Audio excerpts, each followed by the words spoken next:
Okay, Boker Tov, everybody. Welcome to the 13th annual conference on Jewish medical ethics. A pleasure to welcome everybody.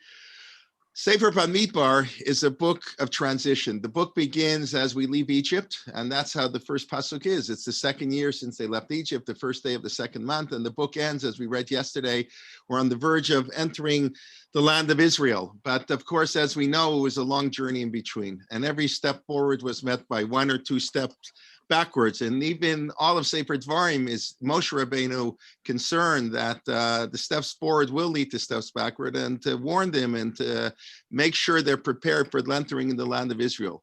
The last 17 months, as we all know, has been a very unexpected, unwanted, and too long a journey. But Baruch Hashem, we've made a lot of progress. The marvels of science are amazing. The quickness of the vaccines, it's really, truly unbelievable how Hashem gives his wisdom to Basar Badam to really help make this world a better place. And we have to marvel at the wonderful work of so many people, especially in the healthcare field, of the devotion, dedication, willingness to risk, and to help people to go the extra mile to help everybody. But we know every step in this way, we move forward, and then this variant, this happens. Every step forward is also being met with too many steps backwards. But we pray that, please God, soon we should take many steps forwards and only very, very few steps backwards. And hopefully, please God, our life will get back to normal, but a better normal, a normal where we learn the many wonderful, the lessons and the silver linings, there are many positives that have come through this not good time. And if we can move them forward, we'll be better for it. So please God, that will happen. And I guess in a very small way, the learning in our conference hopefully is a step in that direction, helping us in many ways and improving our interactions and our knowledge and basis. And I want to thank everybody for joining us. It's hard to believe it's been 13 years. The first 11 in person last year, our bat mitzvah year on Zoom, and again, our bar mitzvah year. It's not how we wanted to celebrate our bar mitzvah, like so many people, but we make the best of the situation, and we can welcome lots of people who normally wouldn't be able to come. So this is what we have to do, and we look forward to be able to meet in person.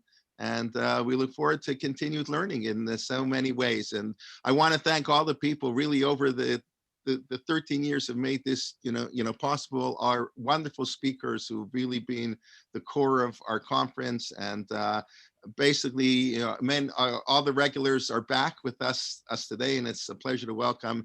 And of course, I have to thank, Laser, without Dr. Laser Friedman, without his help and his hard work and dedication and putting up with me, none of this would have been possible. So with that, I'll transfer the mic to Dr. Laser. Thank you very much, Jay. I really appreciate your kind words. It's a great friendship, and back from the days of yeshiva, and we should only continue because it's a wonderful endeavor. So really, it's truly a pleasure. It's a bit bittersweet again. I know when we see some of the faces, and we're doing this again online. We thought last year was going to be the one time, and it was going to be the anomaly. We were going to get back together. So here we are, like many of the B'nai Mitzvah this year that had to their bar mitzvahs in online in some makeshift minyanim or however they celebrated we are celebrating our bar mitzvah year this year.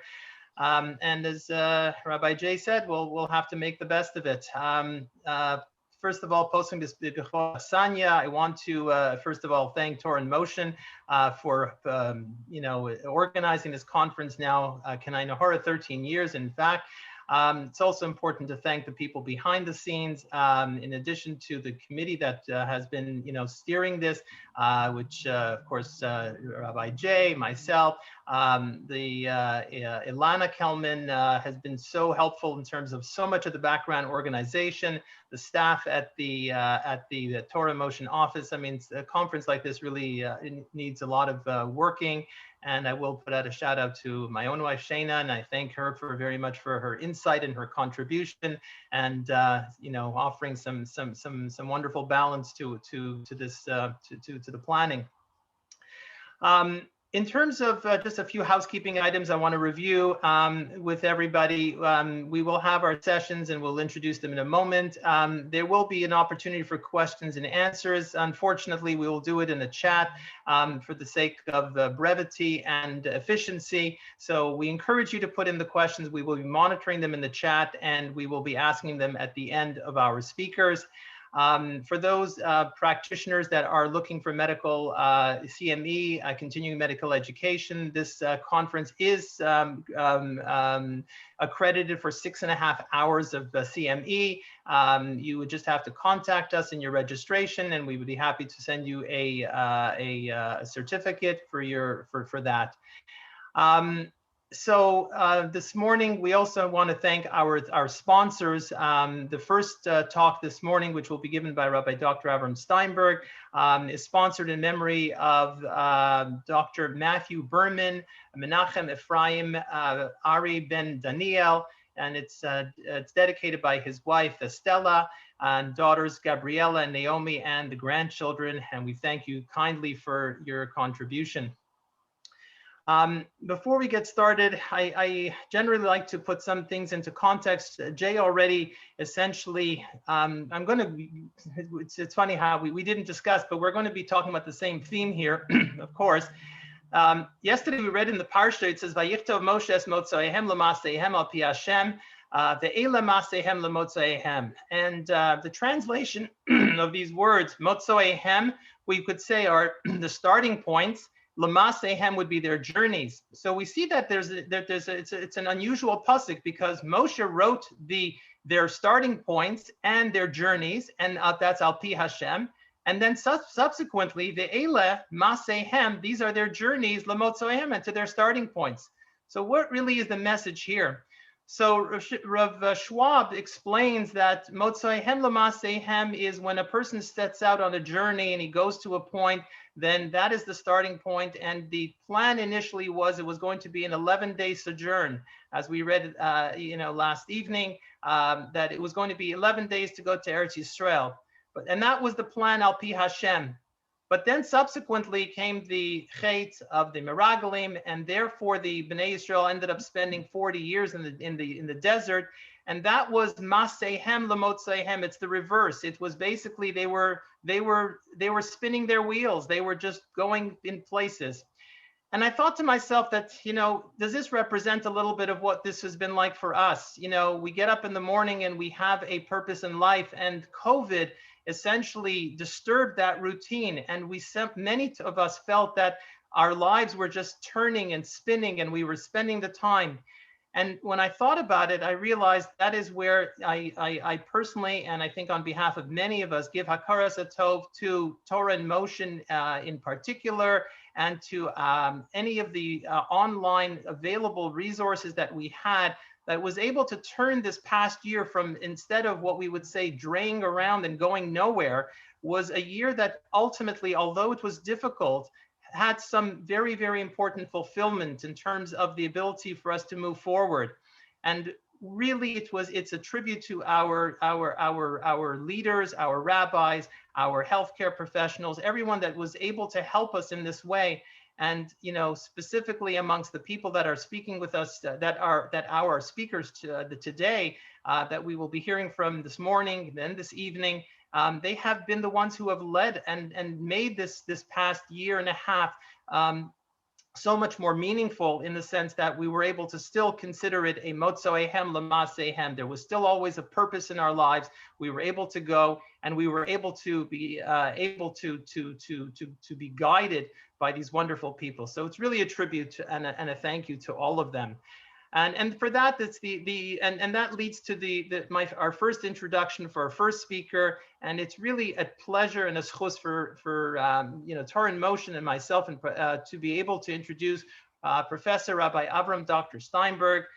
It has been many years that we've had this pleasure together, 13 in exact. He has always attended our conferences, and it has been an extreme. We have become really friends and family, and it's just been more than on a personal level. The conference, the people will all be able to speak to the fact that the Shabbos it generates a certain sense of camaraderie that, you know, when you have somebody, you can spend the Shabbos and walk over and watch and ask questions.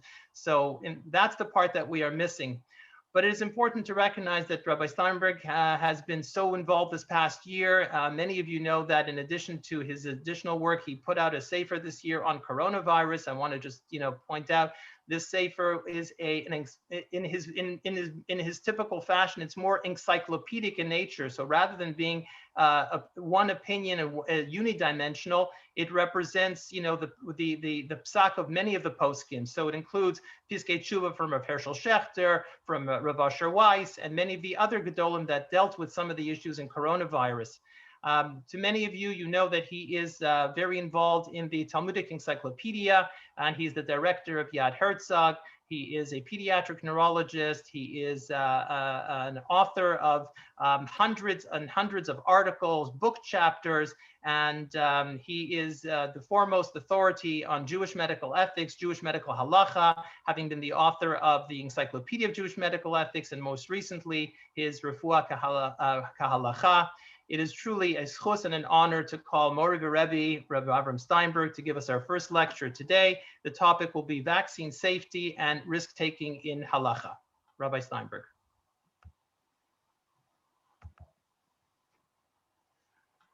Thank you very much for this very kind introduction.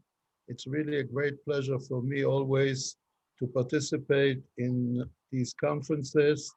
It is really a big yashar koach to Rabbi Kelman, Dr. Friedman, their wives, and the team that every year on the dot for 13 years, really picking up new topics or very topics, and Baruch Hashem, it's always so successful and inspiring, and really congratulations on this achievement.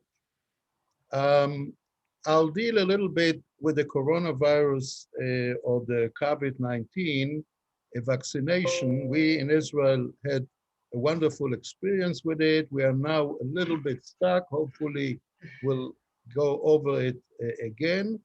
And as Dr. Friedman mentioned, I was sick with corona, not to be hospitalized, but quite sick, and it took a long time until I recovered. So it gave me a lot of time to write a book on the issue, and it is both in Hebrew and in English in the same volume.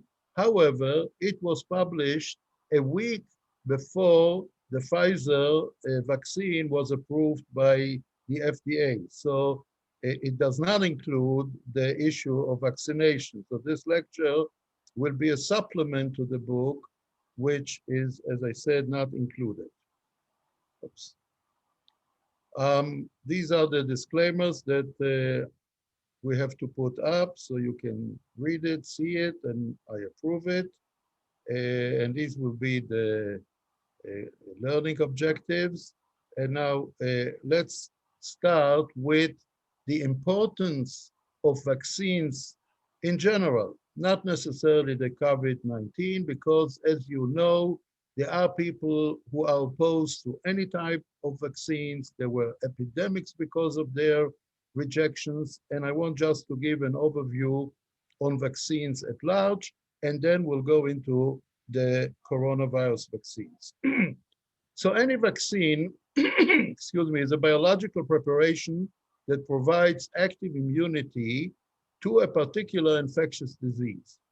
It is usually done by preparing the vaccine from a weakened or a killed form of the microorganism, or sometimes just from its toxins or some of the surface proteins. This stimulates our natural immune system to recognize these agents as foreign agents that present a threat to our life, and therefore it upon entering of such a virus or bacteria, the body is creating antibodies and destroys the invading virus or bacteria.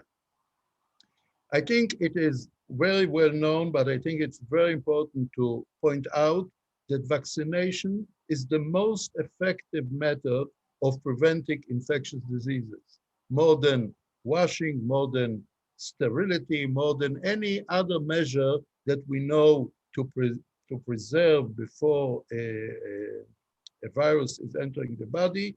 That really saved millions of lives. The one that was the greatest success was smallpox.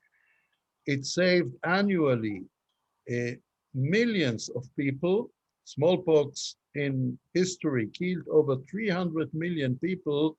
Today, there is 0 events of smallpox. Actually, it was officially eradicated only due to the vaccine. Polio, as another example, killed billions of people, but today there are still some islands where the polio exists, but it's only a few hundreds annually worldwide. And obviously, in developed countries, polio is very successful vaccine. The same holds true for about 25 different preventable infectious diseases that the vaccines, the specific vaccines against them, has really saved so many lives and reduced so much morbidity due to such viruses. Now, it is clear that vaccines have great benefit in life saving of millions, actually billions of people over the history of vaccination. It also has the power to eliminate some fetal diseases such as German measles or rubella.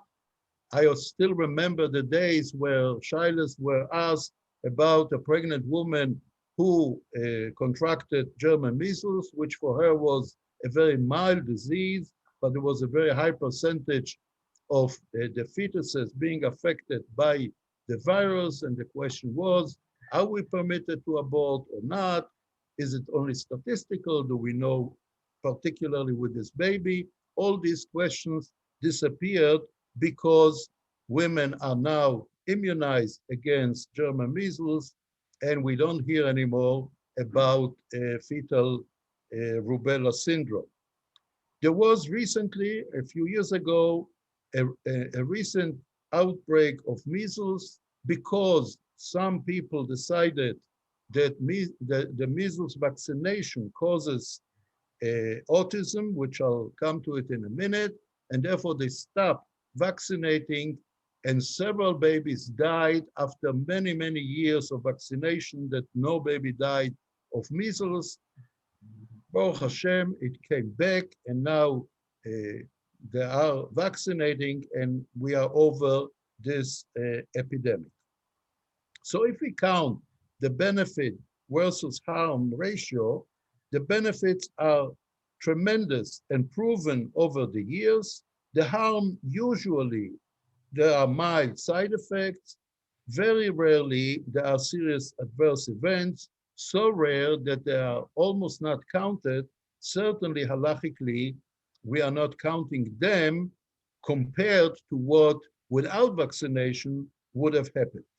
So we are talking about approved vaccines by most important professional regulatory bodies and most outstanding experts who recommend the vaccination, and most people follow this recommendation.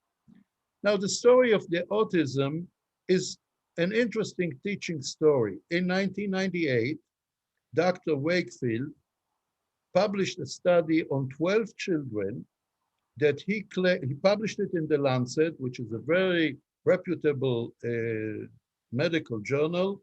He suggested a link between the triple vaccination, including measles, and the autistic syndrome disorder, spectrum disorder.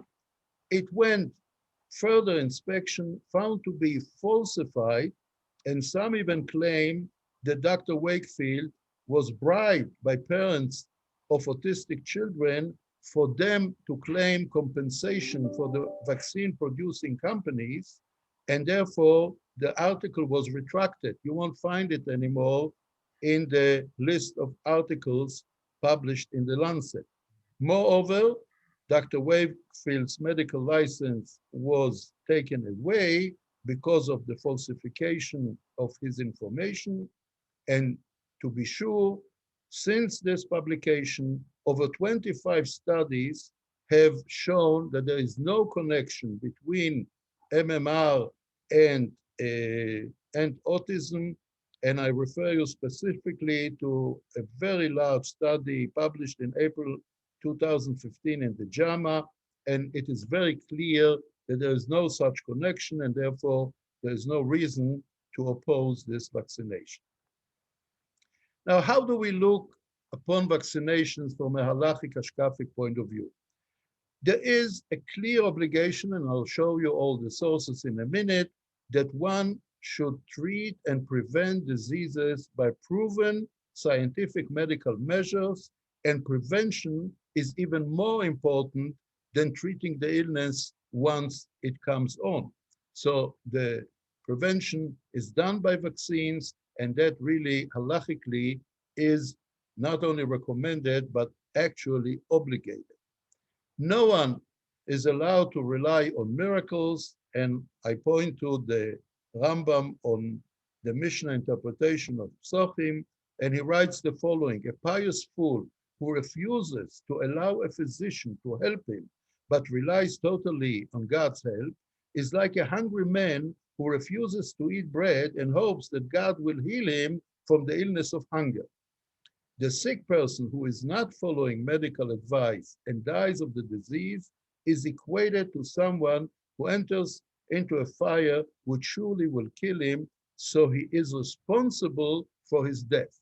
So according to the Rambam, if medical advice is done on the ground of science and someone is not following it and gets sick, he is responsible for his death. It's a form of self-killing, and it is not to be relied that HaKadosh Baruch Hu will help.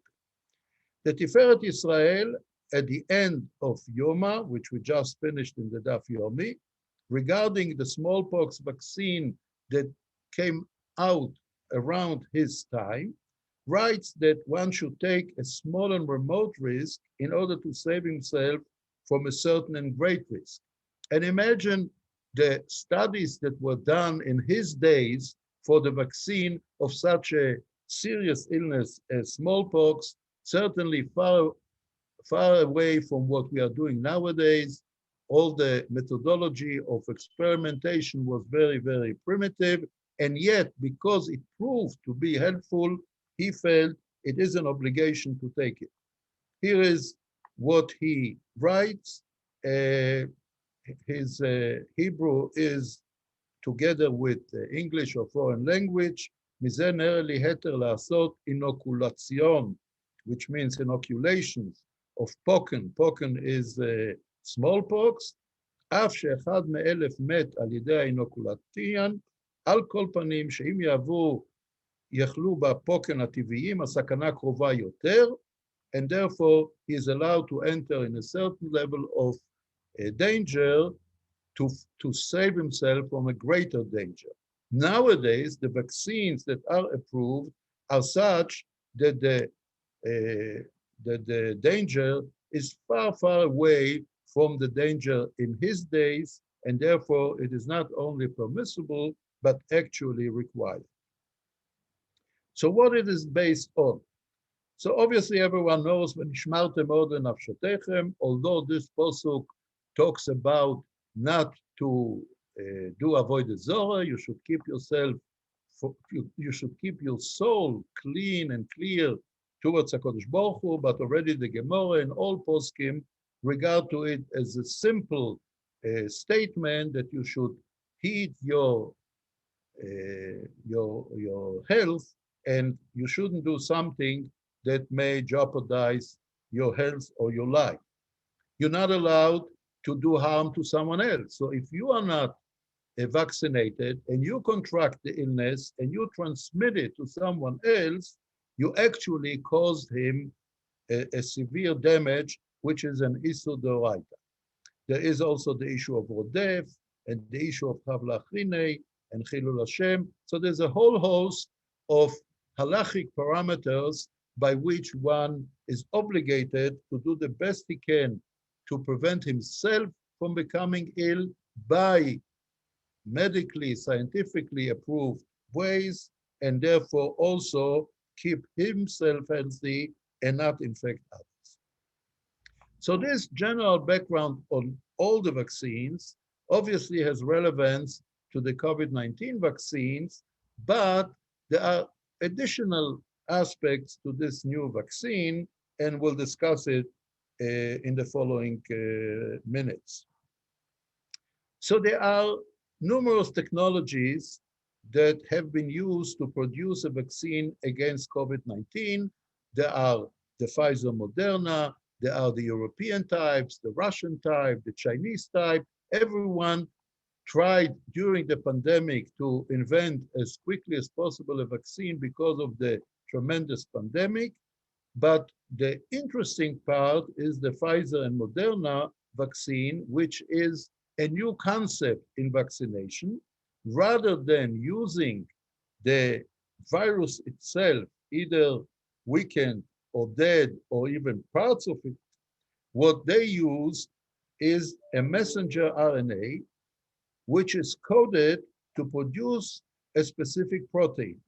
In the case of COVID-19, they did the messenger RNA in a way that it recognizes the protein of the spike of the virus, as you saw at the opening picture, the coronavirus. That's why it's called corona. It's like a crown of spikes, and the messenger RNA is produced to produce the protein synthetically, artificially, of this crown spike of the virus. So when we do this, we introduce the messenger RNA that is programmed to produce the protein that is identical to the spike protein.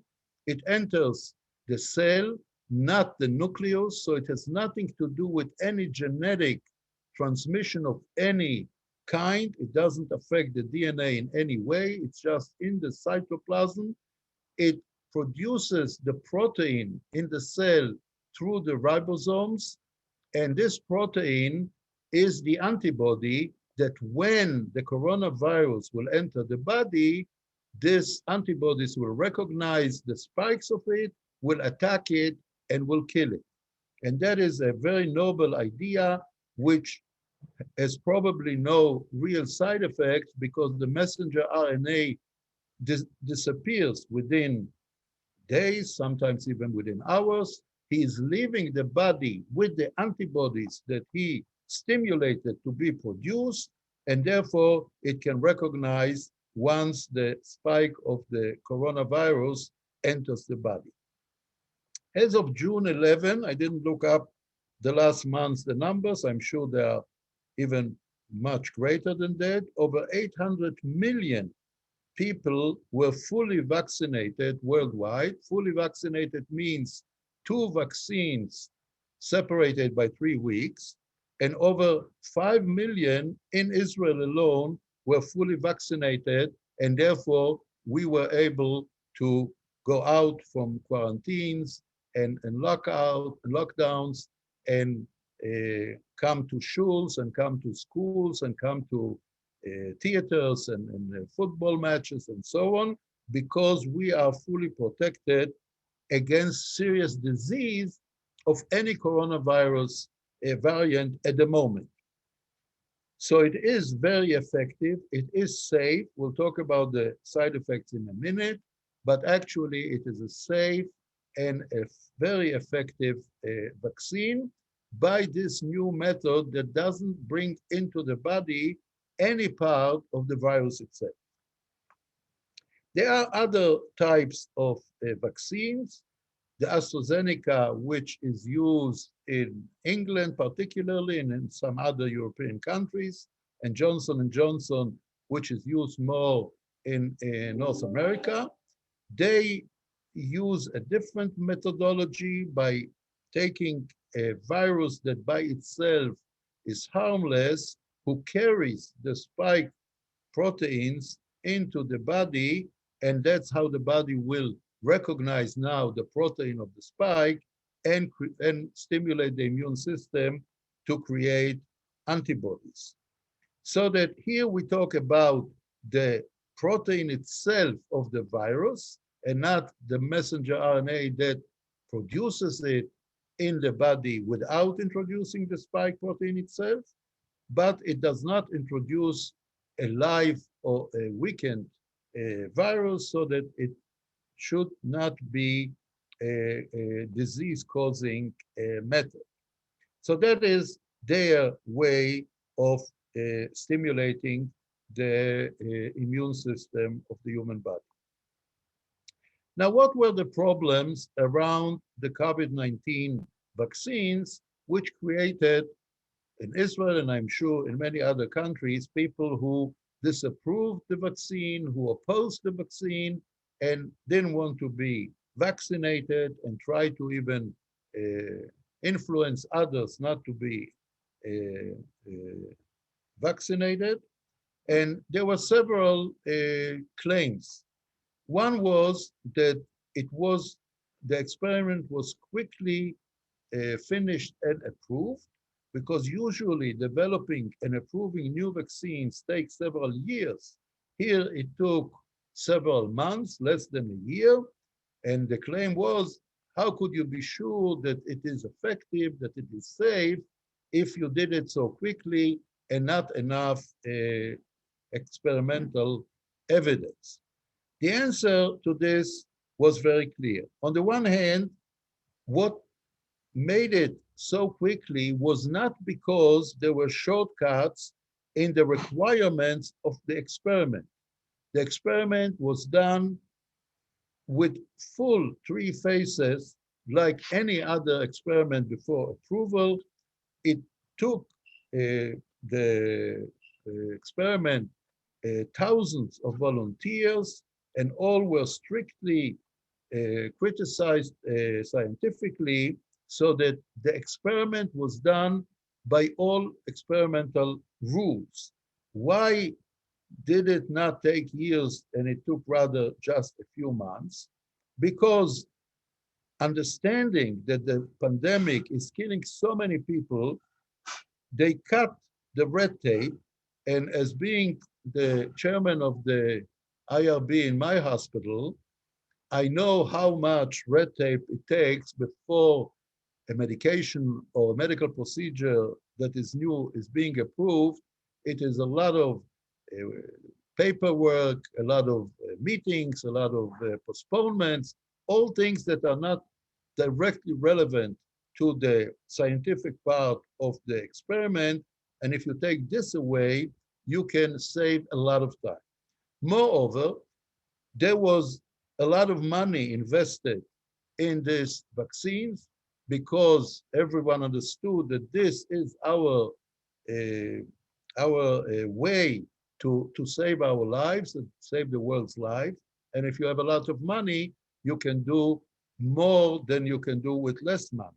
And actually, the volunteer group was quite easily available, because there were so many infected people at the time that it was very easy to recruit volunteers, which is not the case in regular vaccines that happen either periodically or happen to a small group of people. And by the time you collect enough people for the experiment, it takes a long time.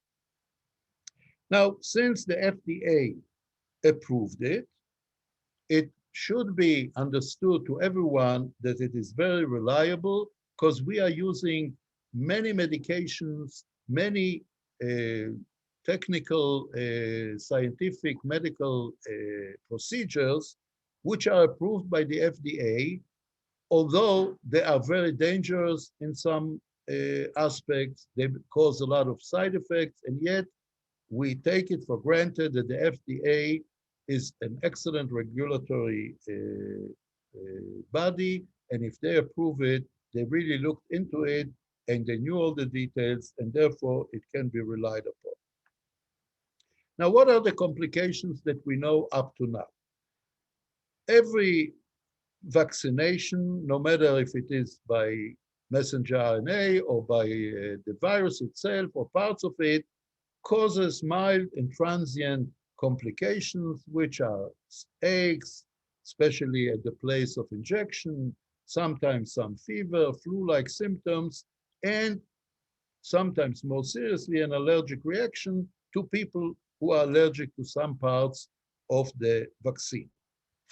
These are certainly not complications that anyone would consider as a reason not to be vaccinated to save oneself from death or from severe mortality, and moreover, of post-corona disease, which can go very long for many years. We don't know yet years, but we know certainly for months of side effects which are very serious. So therefore, just to have a little fever and a flu-like symptom and it goes away, it is certainly not a serious reason to object it. There are more significant complications. So with the Pfizer in youngsters, there is a situation that causes myocarditis. It was detected primarily in young people, 18 to 24. It happens around 2 to 5 days after the second vaccine. In Israel, about 1 to 6,000 males were diagnosed with myocarditis after the second vaccine.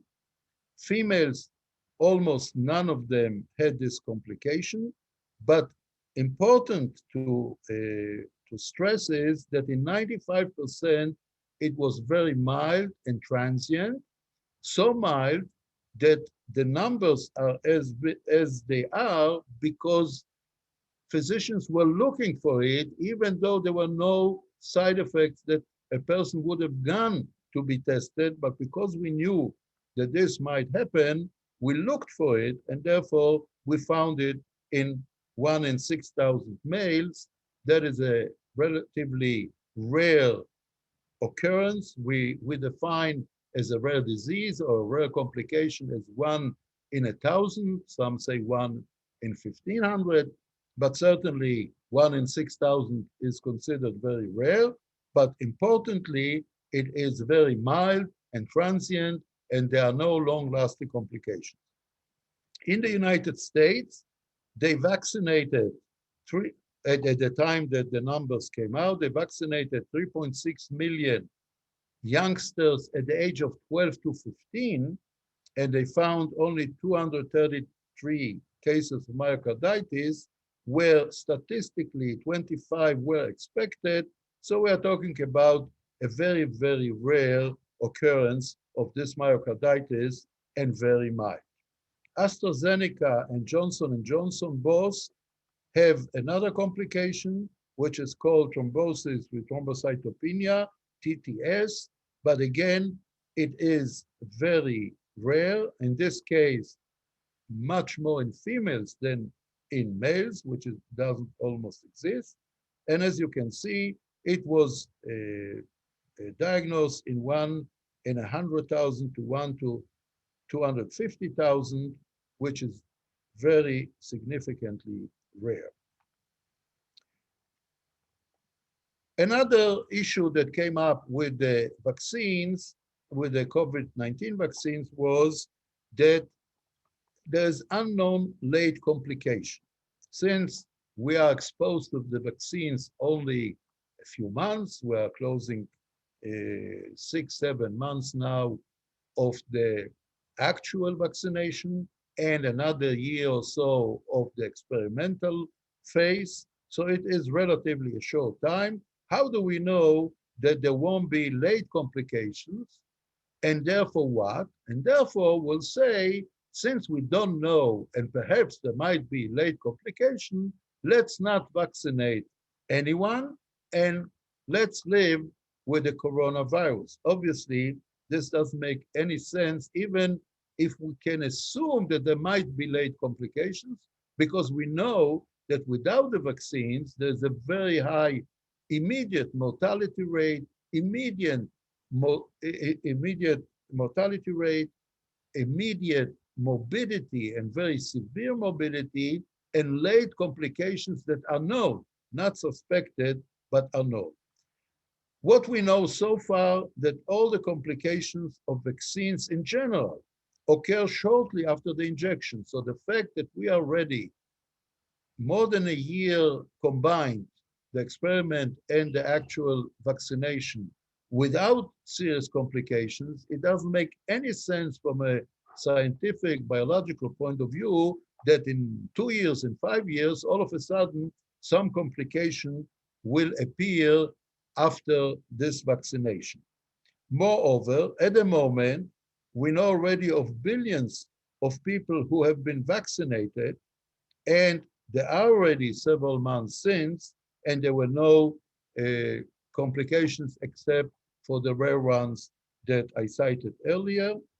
And especially if we use the Pfizer or Moderna vaccine by the messenger RNA, as I said, the messenger RNA itself disappears within hours or days, so it can't stay and cause complications. It does not affect the nucleus at all, so it has no effect on the DNA and on the genetic makeup. And all it does is produce a certain protein. We, in our body, produce daily many proteins that are naturally antibodies to certain infections that we are contracting. And obviously, this is a healthy mechanism and not expected to cause complications. What we don't know so far are two questions. One is, does the vaccine only prevent disease but not infectability? And so far, we accumulated enough data that the regular, quote unquote, coronavirus, not the Delta one, really the vaccine protects not only from the disease, but only from becoming infected. So it's really very effective not to spread the disease, not to say not to become seriously ill. With the Delta variant, the story is a little different, and even vaccinated people, at least in Israel, have contracted the disease, almost all of them in a very mild form. So they are protected from a serious disease, but they still are infectable, even though they were fully vaccinated. And we don't know for how long a person who was fully vaccinated has enough antibodies to protect himself.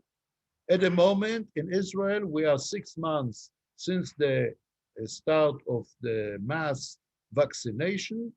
The antibodies that were tested seem to be adequate to continue to protect, but there are subtypes of people, such as immune deficient people, people who are after organ transplants, that the immunization level after the 2 vaccinations are not at a high level that we would expect.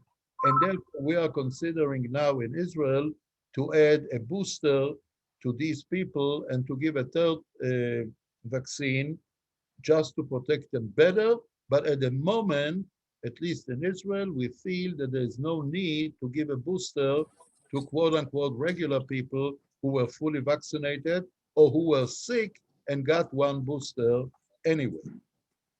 So I assume that we'll collect enough data within the next few months, and maybe in half a year from now, meaning a year from the vaccination, we'll need another booster. And maybe since it's done by messenger RNA, they can easily do the vaccine appropriate to the variant. So maybe in a few months, we'll have a different type of the Pfizer vaccine, which covers for the Delta and Epsilon or whatever number of new variants will come up. And therefore, we are waiting to see the results for another few months and perhaps be vaccinated by another booster vaccine, but this time with an improved vaccine that covers for the variants. So it is clear that without the vaccination, the mortality and the morbidity rate is terrifying. Millions of people died. Millions of people were sick, which many of them will carry side effects for long time. Not only did it affect the mortality and the morbidity, but it had a tremendous negative effect on the economy, on the emotional well-being of people, on education. Schools were closed. Children were studied by Zoom or by other measures which are not as effective, and a lot of social damage, not being able to meet with each other, such as this conference that we would love to be together and talk to each other, and now we're doing it this way. We tried any type of measure to stop the pandemic, and all have actually failed. And after the vaccination came to be, we see clearly, certainly in Israel, but in many other countries as well, that the pandemic has been much reduced. Now it only affects those who are not vaccinated, either because of choice or because they are too young to be vaccinated, and only very few are infected again after being vaccinated. So therefore, according to all criteria, one should be vaccinated because of the outstanding positive benefit and safety. So based on that, there is a halachic obligation to be vaccinated, both for the sake of the person himself to keep healthy and for the sake of others to prevent their infection, and certainly people who are immune deficient, that if they will contract the infection, they may die or be seriously ill, and therefore we have the responsibility to prevent it. The Pfizer and Moderna vaccines have no serious effect, and that is certainly true with them. As to the AstraZeneca and the Johnson & Johnson, since there is some evidence of side effect, if we are amidst a serious epidemic and there's no way to get the Pfizer or the Moderna vaccine, certainly the benefits outweigh the rare TTS complication, and one should get this vaccination as well. If the epidemic is already controlled and one wants to be on the safe side, if he can get the Pfizer Moderna, then he should get it, but it should be his personal preference if he wants to take the risk of the AstraZeneca. So I think that it is clear that normal, quote unquote, people should be vaccinated, should look for the vaccine, should be protected, and should protect others. What about those who willingly decided not to be vaccinated because whatever evidence they think they know, it is not advisable? So it seems to me that halachically, if Sanhedrin would have been the ruling power, they would be able even to enforce the vaccination on people who reject it. Because autonomy is an important concept in Judaism, but life is more important than autonomy. So if someone, based on his ill knowledge, thinks that it is wrong to be vaccinated, we know scientifically that it is right to be vaccinated. So probably halachically, we could even enforce it. But in modern countries, we can't do it, obviously. The autonomy is overriding. And if someone doesn't want, we can't chain him, bring the police, and vaccinate him. But if he did not vaccinate himself, there is an obligation on the government to avoid others to be infected by such a person. So such a person should be denied the access to public places, such as hotels, restaurants, and even shuls and schools, unless he is proven at the moment that he is negative and he's not carrying the vaccine. So if he does the test just prior to entering such a place, he can enter. But if we don't know this for a fact, we shouldn't allow him to infect others. And also, he shouldn't be employed with public, such as a teacher, a policeman, and so on, because they may infect others through their job. And if they don't want to be vaccinated, it's as if their problem, but it is our problem not to transmit it to others. The other issue, which I think is very clear, is that if someone who wasn't vaccinated by principle contracted the disease and now he is very sick, we are obligated to treat him as anyone else. There is a claim that says, well, he is responsible for himself. He could have avoided this serious illness. He decided not to do it. Why should we spend money on him? Why should we use the shortage of life-saving measures on such a person, and therefore we shouldn't treat it? That we never say, because we are treating people who are alcoholics and cause damage to themselves.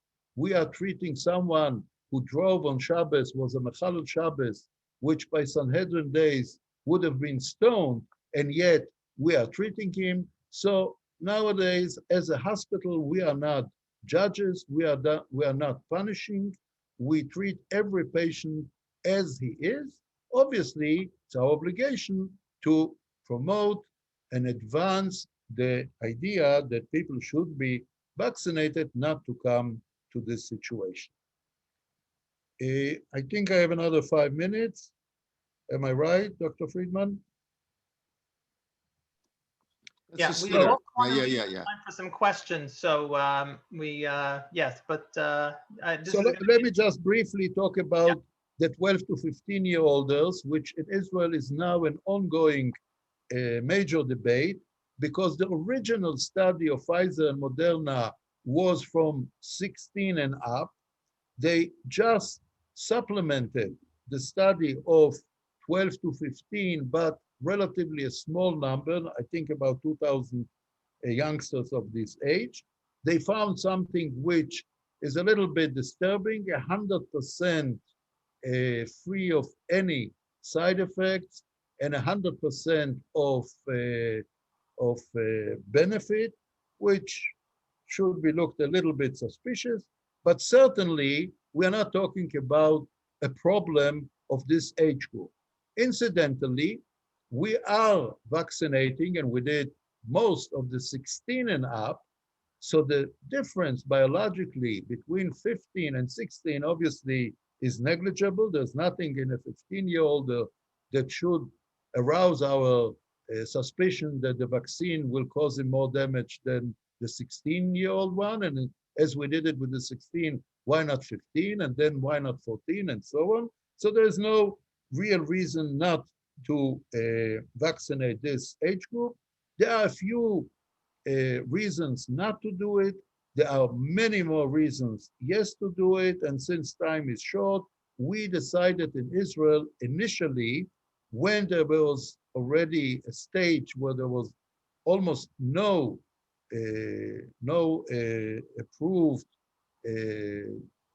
infected person in Israel. I think there were 20 or 30, all of Israel, and no seriously ill people. So since it was such a low rate of infection, the decision at that time was to allow vaccinating 12 to 15 upon parents' decision, but not to promote it because it was really so low. I felt that that was a wrong decision. I'm part of a committee of the Ministry of Health, because all vaccines are given when there is no epidemic, when everyone is healthy. We give the vaccine in order to prevent the epidemic. And what in fact happened, that the epidemic came up again in a certain way in Israel, and now the Ministry of Health is recommending, strongly recommending, to vaccinate the 12 to 15. There was a problem with the dates of the vaccines in Israel, so not all of them had a chance to be vaccinated, but a good number of them were vaccinated, and it is quite well accepted now. So I think that is what I wanted to say. The triage here is a little different, but I don't want to go into it because of short of time, and I'm open to questions. Thank you very much, Rabbi Steinberg. As always, erudite presentation and very clear. There are a few questions that I would like to ask you that came up on the chat. We have a few moments for them. For the sake of brevity, I will just address them. You addressed the issue already, but maybe if you could expand on it. The question is more of a halachic question rather than a, so people have an option we know people have an option to vaccinate or not vaccinate, but as a healthcare provider, is there a greater obligation for the individual to vaccinate, such that in an individual, for example, it was determined recently that a physician working in a clinic who was not vaccinated ultimately infected his own patients. So whilst there is a lot of individual choice for the patient, how would, Reb Steinberg, how would you feel about the reverse? Is there a greater responsibility on a physician to be vaccinated? And in terms of if something untoward were to happen, would that be a reason for halachic dismissal? Right. So I mentioned that people who work with people, whether they are physicians, nurses, teachers, policemen, they have a much greater responsibility to be vaccinated because almost an issue avoided. If they are not vaccinated and they become ill, even if they are mildly ill, they are infecting others. And certainly a physician who might infect a sick child or a sick patient, his responsibility is much greater than a regular person who can say, I don't want to be vaccinated, but I'll stay at home. And then I'm not doing any harm to others. But as a physician, he can't do it. And therefore, I think it's a much greater halachic obligation on the physician to be vaccinated. And perhaps even halachically, if he doesn't want to, he should be refused to come to work because he may cause damage. Now, if he came and turned out to be positive and infected someone, can we claim a tort court? Say, you were a mazik, you did a damage, and now you have to compensate, you have to pay. Halachically, probably it can be done. The question is, how can you prove that the patient that got sick from the doctor and not from his friend a day earlier or a day later? So if you can prove it, and I don't think it's so easy to prove, but if you can prove it, he is certainly liable for a court order. Thank you. Another question that I see here is, what about a person who had COVID? Do they have an obligation to be vaccinated? Well, the assumption today is that once a person was sick, his immunity is even better than the vaccinated. But in Israel, the decision was that a recovery, someone who recovered from the illness, should get one booster rather than 2 injections, just one.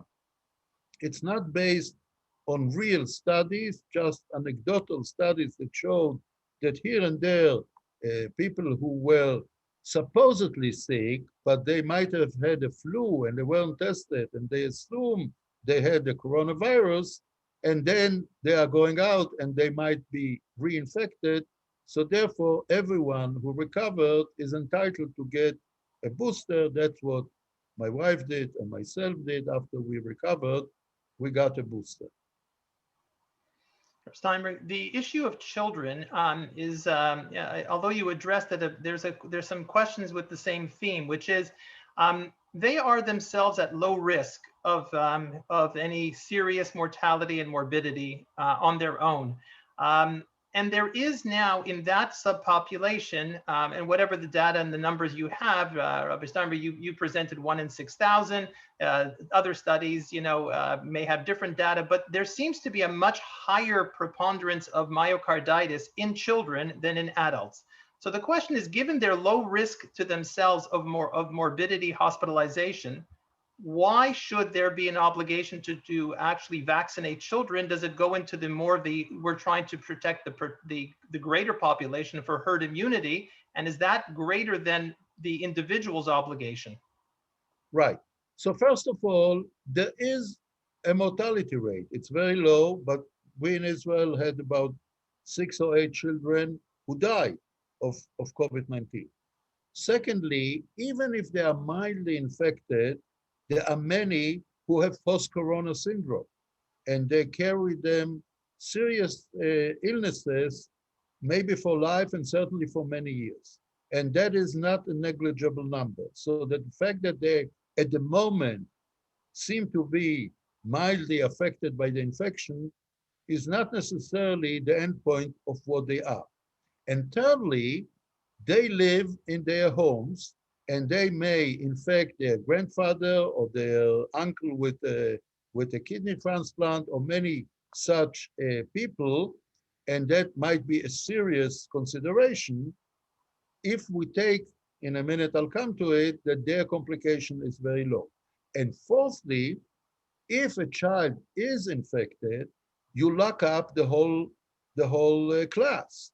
And that is a major educational effect and social effect on so many schools. We have now, even though Israel is as if beyond the major pandemic, there are dozens of schools and kindergartens that are closed because some children under the age of being able to be vaccinated were infected the teacher, infected the other children, and they are closed.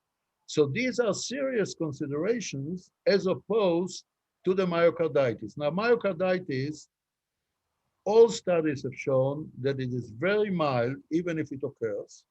It certainly is not more in the 12 to 15 group than the 16 to 18, for instance.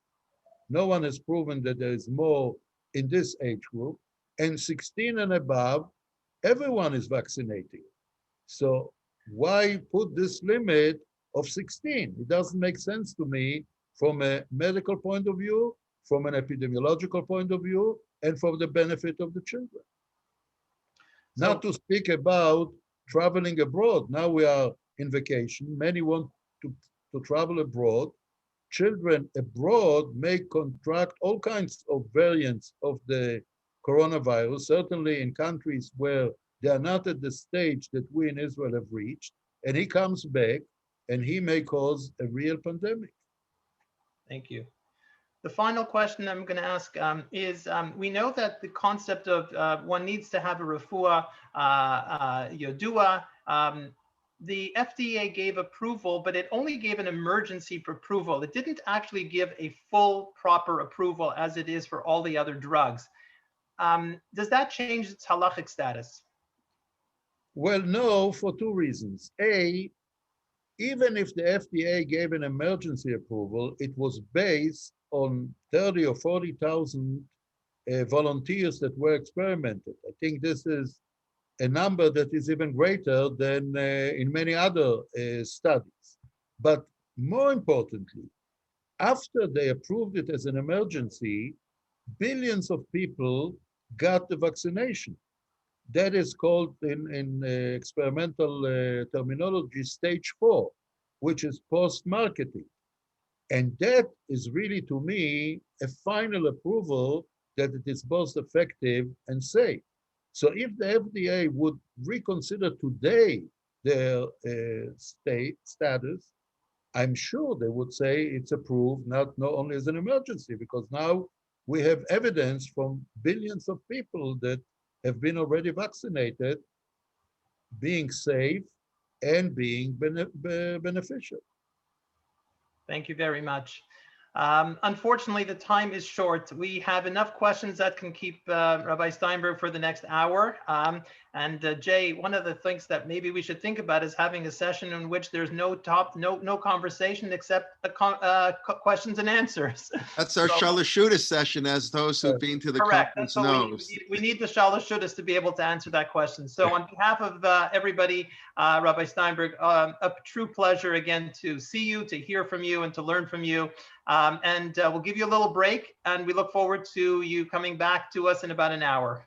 Right. Thank you very much. Okay. See you We'll give later. everybody a few minutes just to stretch their legs, and we'll return. 3.5 minutes, Laser. Thank you, 3.5 Jay. minute break. 3.5 minute break. Thank you very much. Okay. Okay. And we'll start with Dr. Glad. Everybody take a stretch. Thanks. Stretch. Okay.